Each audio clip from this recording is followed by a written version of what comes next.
क्या आप mutual fund में इन्वेस्टमेंट करते हैं और म्यूचुअल फंड में इन्वेस्टमेंट करने समय आप क्या लॉन्ग टर्म आप उसके रिटर्न को देखते हैं या आप इसको शॉर्ट टर्म रिटर्न देख के आप लेते हैं? आपने शॉर्ट टर्म रिटर्न देख के म्यूचुअल फंड लिया है ना?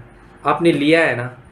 तो इस वीडियो को आप ध्यान से रखिए और मैं प्रॉमिस करता हूँ ये वीडियो आपकी म्यूचुअल फंड जो स्ट्रैटेजीज़ को पूरी तरह से चेंज कर देगा। Welcome friends, welcome to my channel Alpha Square Academy. चलिए अपनी वीडियो को स्टार्ट करते हैं। आप being an mutual fund investor, सबसे पहले आप क्या देखते हैं म्यूचुअल फंड में? आप म्यूचुअल फंड में इन्वेस्टमेंट क्यों करते हैं? आप म्यूचुअल फंड में इन्वेस्टमेंट इसलिए करते हैं क्योंकि आप डाइवर्सिफिकेशन कर सके, राइट? म्यूचुअल फंड में आप डाइवर्सिफिकेशन कर सके और आप रातों रात म्यूचुअल फंड में आप अमीर होने के लिए नहीं आते हैं। आप आते हैं कि मैं म्यूचुअल फंड में 7 से 10 साल 15 साल का व्यू लेकर आते हैं।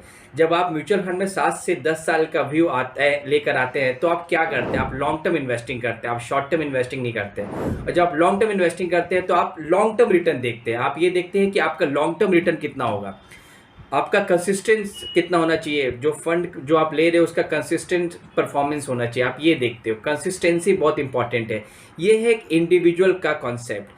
अब चलिए फ्लिप साइड चलते हैं कि फंड जो हाउस होते हैं वो क्या सोचते हैं। अब देखिए, फंड हाउस ये होते हैं कि फंड हाउस अब आपको अमीर बनाने के लिए नहीं बैठे हैं, राइट? फंड हाउस का एक फ्लिप साइड क्या है कि वो चाहते हैं कि अब उनका कोई फंड है, ABC कोई फंड है, अब ABC फंड को उनको 1 साल से 2 साल में अगर वो अच्छा रिटर्न देते हैं, आप बीइंग एन इंडिविजुअल, आप सच बताइए आप क्या देखते हैं?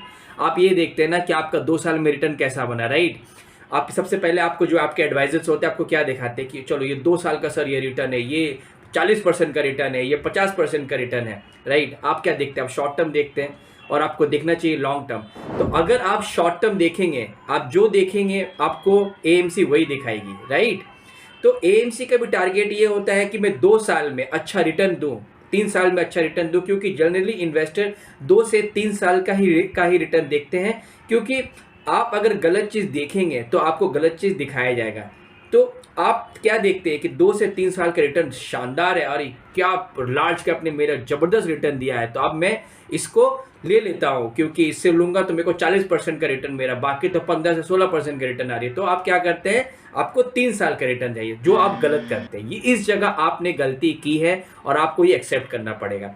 जहाँ पर इन्वेस्टमेंट आपकी लॉन्ग टर्म है, म्यूचुअल फंड एक डाइवर्सिफिकेशन बास्केट है, एक लॉन्ग टर्म इन्वेस्टिंग। आप रातों रात अमीर तो होने आए नहीं है म्यूचुअल फंड से, आपने लॉन्ग टर्म इन्वेस्टिंग की है। लॉन्ग टर्म इन्वेस्टिंग में आपको लॉन्ग टर्म रिटर्न देखना चाहिए, तो पर आपने क्या देखा है? शॉर्ट टर्म रिटर्न देखा। अब शॉर्ट टर्म रिटर्न देखा है तो गलती आपकी है, और आपकी गलती है क्योंकि AMC नहीं बैठी है आपको, to be very frank, AMC नहीं बैठी है कि आपको पैसा, AMC का मेन मकसद है कि उनको AUM बनाना है, उनके एसेट्स अंडर मैनेजमेंट है, और उनको चाहिए कि 2 से 3 साल में फंड अगर चला, आप अगर गलत देखें तो उनके फंड में ज़्यादा से ज़्यादा उनके फंड में AUM आएंगे। तो आपको ये देखना पड़ेगा कि आपकी आप जो फंड ले रहे हैं, मैं सिर्फ बता कि कंसिस्टेंट होना चाहिए वो फंड कंसिस्टेंट रिटर्न देना चाहिए, ना कि 2 से 3 साल में अच्छा किया और आपको दिखाया गया और आपने वो फंड को ले लिया। फंड का परफॉर्मेंस आप 10 साल तक का देखिए कि 10 साल में आपका फंड ने कैसा किया है, ये इंपॉर्टेंट है। पहले लॉन्ग टर्म देखिए, लॉन्ग टर्म उसका रिटर्न कैसा रहा है, कंसिस्टेंट परफॉर्मेंस कैसा रहा है, और जब मार्केट डाउन जाती है तो आपके फंड ने कैसा परफॉर्म किया है। अभी जब मार्केट अप है तो सब म्यूचुअल फंड कंपनी अच्छा कर रही है, बट जब मार्केट डाउन है तो क्या आपके फंड ने, मार्केट 10% से डाउन है, क्या आपका फंड 15% से डाउन है, या आपका फंड 5% से डाउन है? तो आपको ये देखना पड़ेगा कि आपका डाउनसाइड प्रोटेक्शन आपको प्रोवाइड किया जाता है कि नहीं। क्यों? क्योंकि हाई रिस्क और हाई रिटर्न सब कोई कर सकती है, but low risk high return ये इंपॉर्टेंट है। ज़्यादा रिटर्न जो आ रहा है उस रिटर्न के पीछे रीज़न क्या है, आपको ये फाइंड आउट करना है कहीं, क्योंकि क्या तो कोई कॉन्सेंट्रेटेड बेट तो नहीं लिया गया है, या फिर कोई ऐसा एक हैवी सेक्टर्स में कॉन्सेंट्रेटेड बेट ले लिया गया हो। तो अभी इसके बहुत सारे रूल हैं, क्योंकि आप कॉन्सेंट्रेटेड बेट नहीं ले सकते हैं, क्योंकि सेबी ने एक रूल किया है, उस रूल को but being an fund manager मैं उस रूल को बाईपास कर सकता हूँ। चलिए कैसे? अभी मैं बैंकिंग सेक्टर्स में काफ़ी बुलिश हूँ, और banking sector as a whole मैं 20% से ज़्यादा का एलोकेशन नहीं दे सकता हूँ। तो अब मैं क्या करूँगा कि मैं 20% तो बैंक में लगा दिया, अब मुझे लगाना है 50%, तो 30% में क्या करूंगा, मैं आईटी में लगाऊंगा। मैं ऐसी आईटी कंपनी में लगाऊंगा जो आईटी कंपनी बैंकिंग को सर्विस प्रोवाइड करती है, जिनका रेवेन्यू 90% 80% बैंक से आता है। तो मैं ऐसी आईटी, इनडायरेक्टली मैं आईटी कंपनी में मतलब लगा रहा हूँ, बट वो आईटी कंपनियां बैंक को सर्विस प्रोवाइड करती है क्योंकि उनका मेजर रेवेन्यू बैंकिंग से आता है। तो मेरे पास बीइंग एन फंड मैनेजर, मेरे पास उस रूल को बाईपास करने के भी बहुत सारे तरीके हैं। तो आपको ये देखना पड़ेगा कि आप शॉर्ट टर्म नहीं देखिए, आप कंसिस्टेंट देखिए। और आप क्या देखिए, रोलिंग रिटर्न देखिए। आप रोलिंग रिटर्न क्या होता है कि आप पॉइंट टू पॉइंट रिटर्न देखिए। आपको 5 साल का रिटर्न बता दिए, सर 5 साल में 25% ने रिटर्न दिया है, बट ऐसा मत देखो। आप क्या देखो कि 25 कि आपका 5 ईयर, जैसे आप 2000 से लेकर 2005 तक का रिटर्न देखो, आप 2001 से लेकर 2006 तक का रिटर्न देखो, 2002 से लेकर 2007 तक का रिटर्न देखो। तो आप इंडिविजुअल ईयर रिटर्न देखो कि हर ईयर में उस फंड ने कैसा परफॉर्म किया है।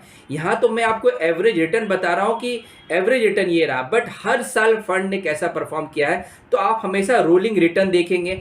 आप एज ए एएमसी देखिए कि एएमसी का ट्रैक रिकॉर्ड क्या है।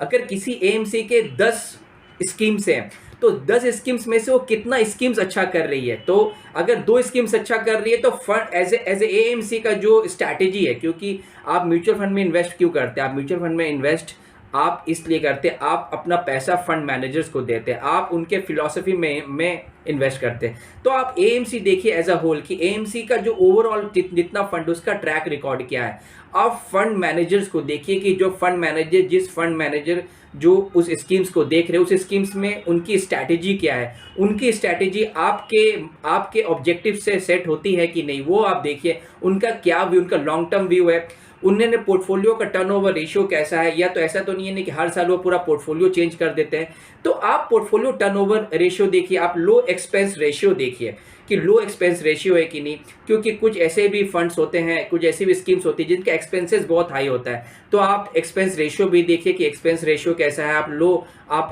पोर्टफोलियो टर्नओवर देखिए, आप एएमसी ट्रैक रिकॉर्ड देखिए, फंड मैनेजर देखिए, आप रोलिंग रिटर्न देखिए, और डाइवर्सिफिकेशन देखिए एज अ होल कि अगर आपका 100 रुपया अगर आप दे रहे हो तो कहाँ वो डाइवर्सिफिकेशन हो रहा है, कहीं कॉन्सेंट्रेटेड बेट तो नहीं है ना। तो आप पूरी चीज़ों को एनालाइज कीजिए और आप लॉन्ग टर्म रिटर्न देखिए। अगर आप गलत देखेंगे तो आपको गलत दिखाया जाएगा। It is as simple as that. तो आप इस बात को समझें कि आप जब म्यूचुअल फंड में इन्वेस्ट करें तो आप लॉन्ग टर्म इन्वेस्ट करें। तो लॉन्ग टर्म जब आप इन्वेस्ट कर रहे हो तो आप लॉन्ग टर्म रिटर्न देखो, आप उसका 10 साल का रिटर्न देखो। कोई 1-2 साल का फंड आप ले लेते हो क्योंकि 1-2 साल में सारे फंड अच्छे किए हैं, तो उसमें आपको लगता है कि फंड अच्छा किए तो मैं इस फंड को ले लूँ।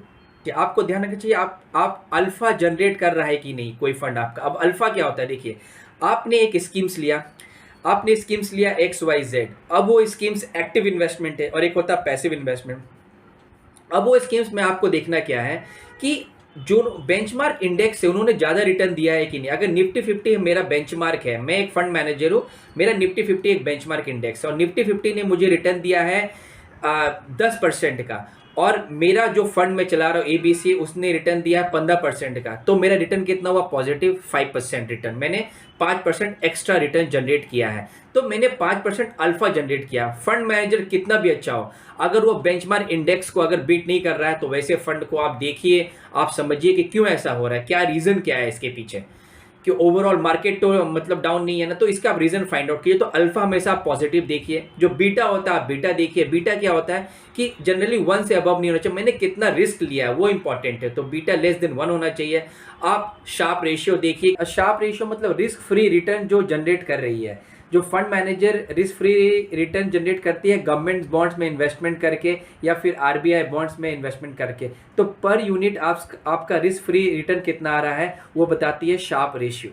तो आप सब देखने के बाद ही म्यूचुअल फंड को आप म्यूचुअल फंड में निवेश कीजिए और लॉन्ग टर्म के लिए इन्वेस्ट कीजिए, ये बहुत इंपॉर्टेंट है। सेकंड, जो बहुत सारे लोग गलती कर देते हैं कि उनका जो उन्होंने एक ही, अभी जैसे 42 से 45 AMC हाउसेज है, 40 से 45 होंगे, मुझे एग्जैक्ट फिगर नहीं है पता है, बट अगर 40 से 45 AMC है, सारे AMC के पास ब्लू चिप स्टॉक्स होते हैं, ब्लू चिप स्कीम्स होते हैं। अब ब्लू चिप स्कीम्स मतलब क्या हो गया, ब्लू चिप मतलब लार्ज कंपनियां जो 100 से 100, जो 1 से लेकर जो 100 तक सबसे बड़ी कंपनियां हैं, उसको बोलते हैं large cap in terms of the market cap. अब ओवरलैपिंग ऑफ क्या होता है, अगर आपने समझ लीजिए एक HDFC का आपने एक ब्लू चिप ले लिया और आपने एक्सेस का एक ब्लू चिप ले लिया, आपने कोटक का ब्लू चिप ले लिया। म्यूचुअल फंड में आप आए थे किस लिए, आप डाइवर्सिफिकेशन के लिए आए थे, बट आपने यहाँ पे क्या किया, आपने यहाँ पर ओवरलैपिंग कर दिया, पूरे स्कीम्स को आपने ओवरलैपिंग कर दिया। अभी HDFC का भी फंड मैनेजर अभी क्या लेगा, वो एक्सिस बैंक लेगा, इन्फोसिस लेगा, TCS लेगा, HUL लेगा, और ICICI का ब्लू चिप भी क्या लेगा, वो भी, क्योंकि उसके पास भी बास्केट वही है जो मेरे पास बास्केट है। तो मैं भी क्या लूंगा, मैं भी ICICI लूंगा, HUL लूंगा, TCS लूंगा, इन्फोसिस लूंगा, विप्रो लूंगा, टेक में मैं भी ये लूंगा। तो आपका जो आप आए थे किस लिए, डाइवर्सिफिकेशन के लिए, बट अभी आपके यहाँ पर ओवरलैपिंग हो रहा है क्योंकि आपने सारे पैसे को एक ही स्कीम में ला दिया है। आप ऐसा मतलब एग्जांपल कि आपने हर रेस्टोरेंट से एक ही खाना ऑर्डर कर दिया, हर रेस्टोरेंट में आपको पनीर टिक्का मिलता है, तो आपने सारे रेस्टोरेंट के पनीर टिक्का एक साथ ही मंगा लिया, तो आपका डाइवर्सिफिकेशन किधर हुआ, आपका डाइवर्सिफिकेशन हुआ ही नहीं, और इस जगह आपने गलती की है। तो आप गलती करेंगे, आप पहले समझिए कि आपको शॉर्ट टर्म दिखाया जा रहा है, और गलती आपकी भी नहीं है। बहुत सारे लोगों को मैं जानता हूँ, मैं ब्रोकर्स को जानता हूँ, एडवाइजर को जानता हूँ, जो आपको 2 से 3 साल का रिटर्न दिखाते हैं, और कुछ आपके स्टॉक आपकी ऑब्जेक्टिव नहीं समझते हैं आपका। क्योंकि हर म्यूचुअल फंड को आप एक ऑब्जेक्टिव तैयार कीजिए कि अगर मान लीजिए आप अगर म्यूचुअल फंड स्कीम्स ले रहे हैं अपने बच्चे के लिए, तो आप क्या कीजिए, आप अपने बच्चे के एजुकेशन के लिए, तो उस जगह आप उस चीज़ को कॉम्प्रोमाइज़ नहीं कर सकते हैं। तो आप थोड़ा आप ऐसा स्कीम्स लीजिए जो मुझे 12 से 13% का, अगर इकोनॉमी, अगर GDP, अगर FD का रिटर्न है 7% और आपको अगर 14 से 15% का रिटर्न मिल रहा है तो बेस्ट है मेरे लिए, बस मुझे यही चाहिए। ज़्यादा रिटर्न अगर आप देखेंगे, अगर आप गलत एक्सपेक्ट करेंगे तो आपके साथ गलत होगा, और आप ऑब्वियसली म्यूचुअल फंड में भी पैसा नहीं बना पाएंगे। तो अगर आपकी FD रिटर्न 7% है और आपको 15 से 16% आ रहा है, आपके लिए इनफ है, और 20% आ रहा है तो वो बोनस है आपके लिए। तो आपका रिटर्न एक्सपेक्टेशन क्या है, ये इंपॉर्टेंट है। अगर आप ज़्यादा रिटर्न एक्सपेक्टेशन लेके बैठे हैं और उसी जगह गलती होती है, तो माय फ्रेंड्स, आप इन्वेस्टमेंट जब भी करें, आप देखिए कि आपका FD का रिटर्न से आपको डबल आ रहा है कि नहीं, बस ये सिंपल है। देखिए क्या है ना कि मैं भी आपको बहुत सारा फैंसी लैंग्वेज बता दूंगा, इन्वेस्टिंग बहुत ही सिंपल है, we make it as a very complicated. आप कॉम्प्लिकेटेड चीज़ें मत कीजिए, आप सिंपल चीज़ें कीजिए। आपकी जो फिलॉसफी है वो सिंपल होनी चाहिए, क्योंकि गलती अगर आपसे होगी, अगर आप गलत चीज़ देखेंगे तो आपको गलत चीज़ हमेशा दिखाया जाएगा। तो आप हमेशा लॉन्ग टर्म देखिए, डाइवर्सिफिकेशन देखिए, और अपना रिटर्न जो आपने जो एक्सपेक्ट किया है, आप रिटर्न एक्सपेक्टेशन आप सिर्फ आपका 14 से 15% का ही होना चाहिए। अगर आपका ज़्यादा एक्सपेक्टेशन है तो आप गलत जगह है, आपको बुरा लगेगा। मैं आपको बताऊं, आप फिर इन्वेस्टमेंट मत कीजिए, आप FD में कीजिए आपका इन्वेस्टमेंट। आपको बुरा लग रहा है ना, मुझे पता आपको बुरा लग रहा है, मुझे भी बुरा लग रहा है, बट मैं नहीं चाहता हूँ कि आप वेल्थ क्रिएट ना कर पाए। अगर आपका ड्रीम है कि मैं 6 साल के अंदर मैं I want to go to Europe और US, तो आप वहाँ पर आप थोड़ा सा एक रिस्क ले सकते हैं, क्योंकि अगर आप US नहीं जाके आप सिंगापुर जा सकते हैं।